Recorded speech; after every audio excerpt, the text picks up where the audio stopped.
से आयो है संदेश बुलावो आयो राम को।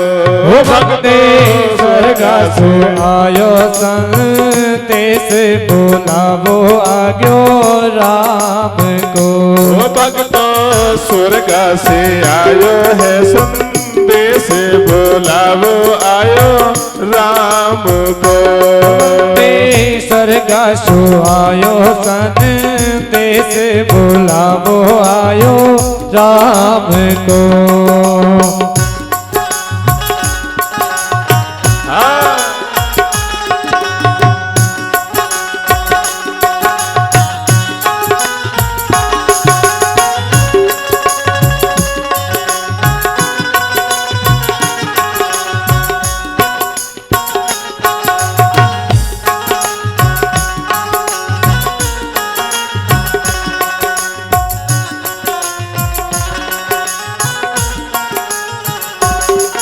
हर एक मिनट की मोहलत दे दूं करूं बेटा से बात।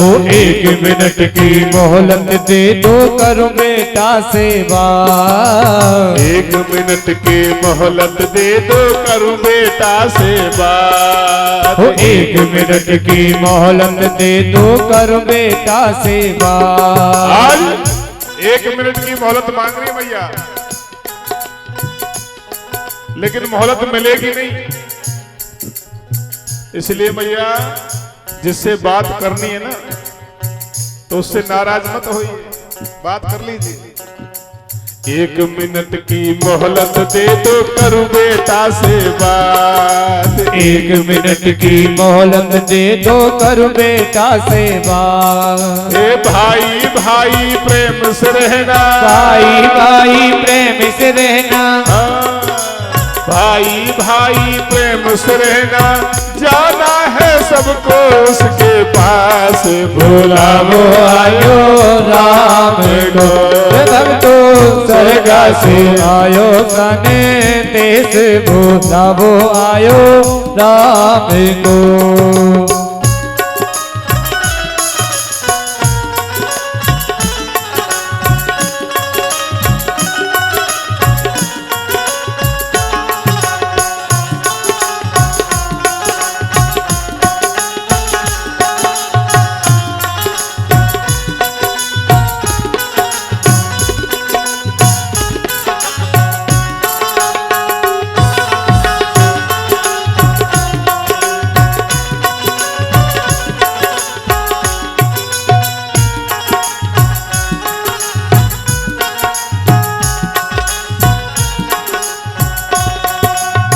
और मैया, वो मैया सुनो जो अपनी, ऐसे नहीं मैया, वो मैया सुनो जो अपनी बहू से लड़ती रहती है, बात नहीं करती कई दिन तक।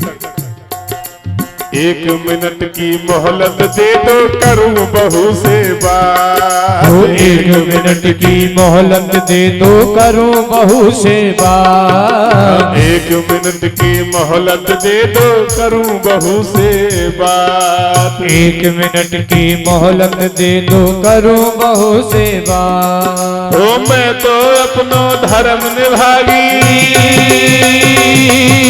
मैं तो अपनो धर्म निभागी।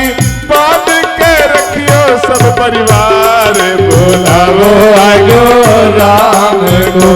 संतो स्वर्ग सु आग्यो संदेश बुलावो आग्यो राम को।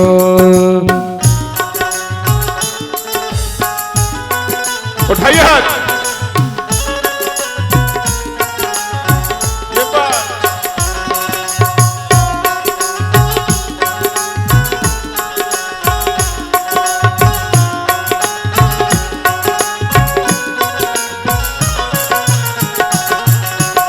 एक मिनट की मोहलत दे दो करूं पति से बात। 1 मिनट की मोहलत दे दो करूं पति से बात। 1 मिनट की मोहलत दे दो करूं पति से बात। 1 मिनट की मोहलत दे दो करूं पति से बात। अरे रोली मोली चुनरी मेहंदी,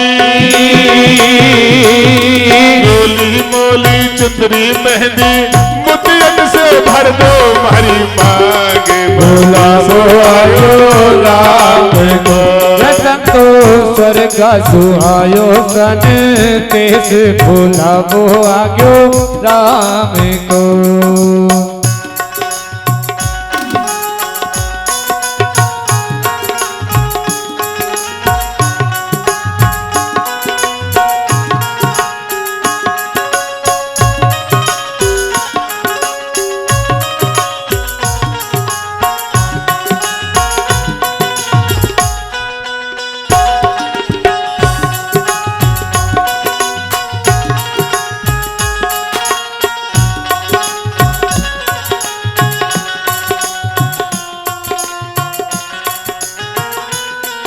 और मैया, जिन मैयाओं को ठाकुर जी से लाला से प्रेम है ना, हाँ, जिन मैयाओं को कन्हैया से प्रेम है, किस किस को प्रेम है ठाकुर जी से?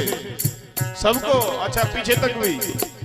1 मिनट की मोहलत दे दो करूं कन्हैया से बात। 1 मिनट की मोहलत दे दो करूं कान्हा से बात। 1 मिनट की मोहलत दे दो करूं कान्हा से बात। 1 मिनट की मोहलत दे दो करूं कान्हा से बात। जीवन मेरा निकल रहा है, जीवन मेरा निकल गया तो कर भवसागर से पार। बुलावो आयो राम को संतोष स्वर्ग सुहायो सन तेज बुलावो आयो राम को।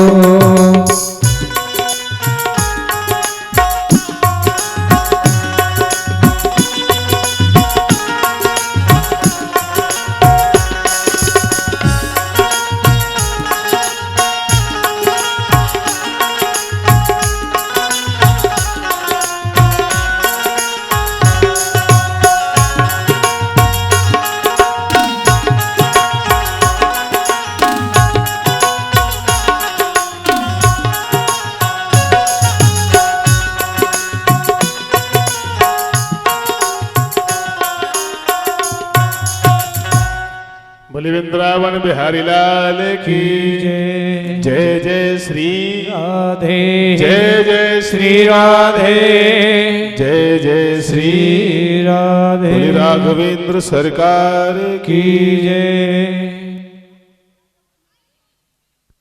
आज भैया भरत जी महाराज की मैंने आपको कथा सुनाई। सुखदेव जी महाराज से पूछने लगे, महाराज, राजा परीक्षित ने पूछा, हे प्रभु, आपने बताया था कि भगवान ने पहला नरसिंह अवतार लिया, वो क्यों लिया? तो सुखदेव जी महाराज बोले, भैया, हिरण्याकश्यप और हिरण्याक्ष 2 भाई थे। हिरण्याक्ष पृथ्वी को ले गया था, मैंने सरातल में कल आपको कथा सुनाई थी। तो भगवान ने शुकर रूप, वाराह रूप रख करके उसे पृथ्वी को बाहर निकाल करके लाए, और उनका भाई हिरण्याकश्यप, जिनको प्रहलाद नाम का पुत्र था, हर समय भगवान का भजन करता था, विष्णु का नाम लेता था। हिरण्याकश्यप ने यह ऐलान कर दिया था कि आप कोई भी भगवान का, नारायण का नाम, विष्णु का नाम नहीं लेगा, अब मैं ही भगवान हूं, मैं ही ईश्वर हूं। क्यों? क्योंकि उसने भगवान से, ब्रह्मा जी से तपस्या करके वरदान मांग लिया था कि न दिन में मरूं, न रात में मरूं, न ऊपर मरूं, न नीचे मरूं, न अस्त्र से मरूं, न शस्त्र से मरूं, न पशु से मरूं, न नर से मरूं।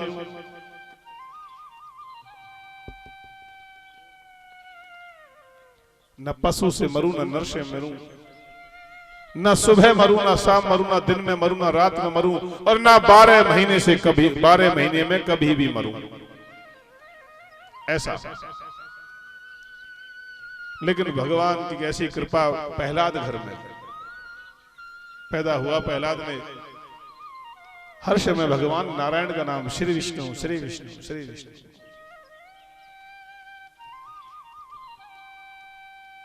प्रहलाद को हाथियों से कुचलवाया गया, नहीं माने, भगवान ने रक्षा की। गरम कढ़ाई में खोलते हुए तेल में प्रहलाद को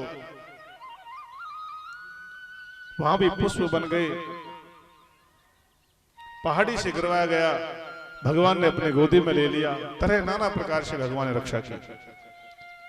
उनकी एक बहन थी होलिका, हिरण्यकश्यप, उनके पास ब्रह्मा जी के आशीर्वाद से एक शीतल चुन्नी थी कि जो अग्नि में जलती नहीं थी। उसने कहा भैया मैं इसको अपनी गोदी में लेकर के बैठ जाती हूं और आप अग्नि प्रवेश करा देना, क्योंकि मेरे पास तो शीतल चुन्नी है, मुझे भगवान ब्रह्मा का आशीर्वाद है, मैं जल नहीं सकती। लेकिन उनको यह आशीर्वाद था कि जिस दिन तुम इसे किसी भगत के साथ अन्याय में प्रतीत करोगे, अन्याय के साथ खड़ी हो जाओगी, ये शीतल चुन्नी आपकी रक्षा नहीं करेगी।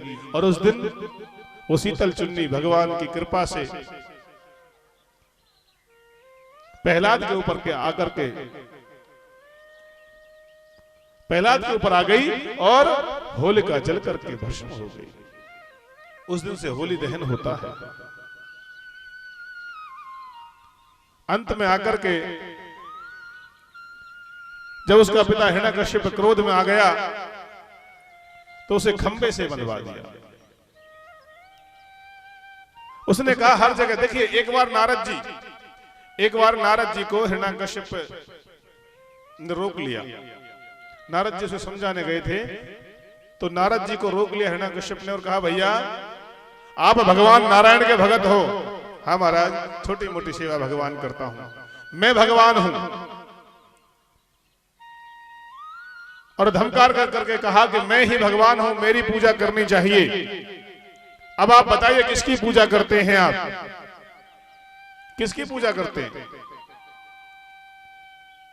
यदि ये कहे कि मैं भगवान नारायण की करता हूं तो तलवार रखी हुई थी, खड़क उठा रखा था हिरण्यकश्यप ने। अब नारद जी यदि ये कहें कि मैं आपकी करता हूं तो धर्म भ्रष्ट हो जाता है। तो नारद जी ने क्या कहा सुनिए, महाराज मैं तो आपकी सेवा करता हूं, आपका भगत हूं, आपका नाम लेता हूं। क्यों? तो हिरण्यकश्यप बोला आपने झूठ बोला, आप ब्राह्मण हैं, आपका सब कुछ नष्ट हो गया, क्योंकि आपने कह दिया कि आप मेरी सेवा करते हो। तो नारद जी बोल पड़े महाराज मैं वचनबद्ध था, लेकिन मैंने झूठ नहीं बोला है, मैं तो आज भी नारायण की सेवा करता हूं। क्यों करता हूं? कि अभी आपने कहा कि आप मेरी करते हो, मैंने ऐसा नहीं कहा कि मैं हिरण्यकश्यप की सेवा करता हूं, मैंने कहा कि मैं आपकी सेवा करता हूं, आपका नाम लेता हूं। और आप माने नारायण है। कैसे है नारायण? सांच बराबर तप नहीं और झूठ बराबर पाप,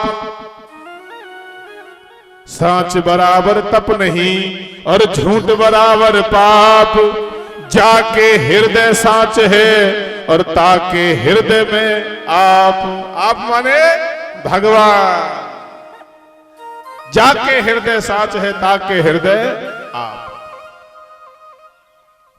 अपने से बड़े को आप कहकर के संबोधित करते हैं ना, इसलिए भगवान का दर्जा देते हैं, आप बड़े हैं। बोले नारायण भगवान की। आज हिरण्यकश्यप ने